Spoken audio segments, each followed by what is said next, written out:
Suara lonceng pintu toko sembako Ibu Santi tak pernah berbunyi lagi. Debu tebal menyelimuti rak-rak kosong, seolah waktu berhenti di tempat itu. Di seberang jalan, toko kelontong Bu Siti tak pernah sepi. Tawa dan sapaan hangat selalu terdengar dari sana, mengiris hati Bu Santi. Iri hati itu tumbuh dan menjadi cemburu yang gelap, menggerogoti Bu Santi hingga ia nekat mencari jalan pintas.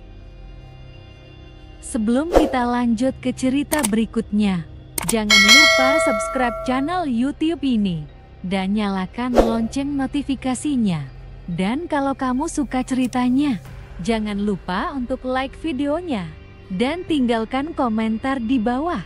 Selamat menikmati.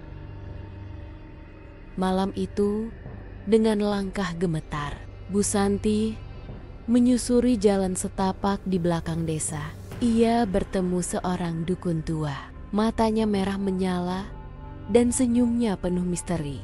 Kau menginginkan kekayaan, tapi apa yang bisa kau berikan sebagai gantinya? Bisik dukun itu. Suaranya serak seperti gesekan ranting kering. Tanpa ragu, Bu Santi mengangguk, siap melakukan apapun. Ia tak tahu bahwa perjanjian yang ia buat jauh lebih mengerikan dari yang ia bayangkan. Setelah ritual pesugihan yang mencekam, tiba-tiba tokonya Bu Santi ramai luar biasa. Warga berbandong-bandong datang, membeli semua barangnya dengan harga berapapun. Bu Santi senang.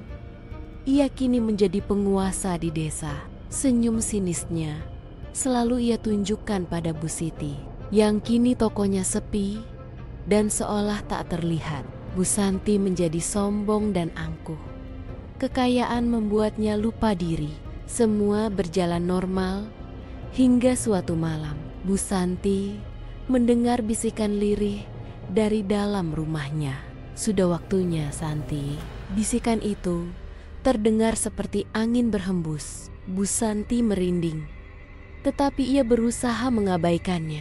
Bisikan itu terus datang setiap malam, semakin jelas dan dekat. Suatu pagi, Bu Santi melihat bayangan hitam melayang di sudut matanya. Ia mulai merasa gelisah. Kekayaannya semakin bertambah, tetapi hidupnya tak lagi damai. Ia tak bisa tidur, tak bisa makan dengan tenang. Wajahnya pucat, matanya cekung, dan senyumnya menghilang. Warga desa yang tadinya kagum kini mulai menjauh. Mereka melihat ada yang aneh dari Bu Santi. Puncaknya terjadi saat Bu Santi terbangun di tengah malam. Bisikan itu kini berubah menjadi suara tawa yang menyeramkan. Ia membuka mata dan melihat bayangan. Hitam itu kini berdiri di samping tempat tidurnya. Bayangan itu membungkuk. Wajahnya tak terlihat. Hanya dua mata merah menyala yang menatap Bu Santi. Sudah saatnya kau membayar, bisik bayangan itu. Bu Santi berteriak histeris, tetapi suaranya tercekat. Ia mencoba berlari, tetapi kakinya tak bisa digerakkan. Ia merasa tubuhnya kaku dan dingin, seperti patung es. Di pagi hari, warga menemukan toko Bu Santi terbuka lebar. Di tengah-tengah toko, Bu Santi tergeletak di lantai. Tubuhnya tak bergerak dan matanya terbuka lebar, menatap kosong ke atas. Wajahnya pucat pasi dan bibirnya membiru, seolah semua kehidupan telah tersedot keluar dari tubuhnya. Di sampingnya, sebuah boneka kayu kecil tergeletak. Mata boneka itu merah menyala, sama seperti mata bayangan yang dilihat Bu Santi. Kekayaan yang ia dapatkan dengan pesugihan kini tak lagi berarti.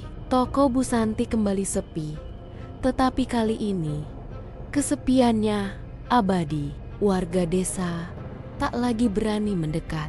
Sejak saat itu, setiap malam Jumat Kliwon, orang-orang mendengar suara tawa perempuan dari dalam toko Bu Santi. Tawa yang terdengar penuh penyesalan. Kisah tentang Bu Santi dan boneka mata merah itu menjadi legenda yang selalu diceritakan di desa sebagai pengingat bahwa jalan pintas menuju kekayaan selalu berakhir dengan tragedi. Nah, itulah kisah tragis Bu Santi, sebuah pengingat bahwa jalan pintas menuju kekayaan seringkali membawa kita ke jurang penyesalan yang paling dalam.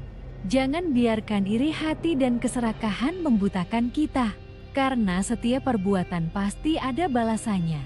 Kalau kamu suka cerita ini, jangan lupa like, komen, dan subscribe ya.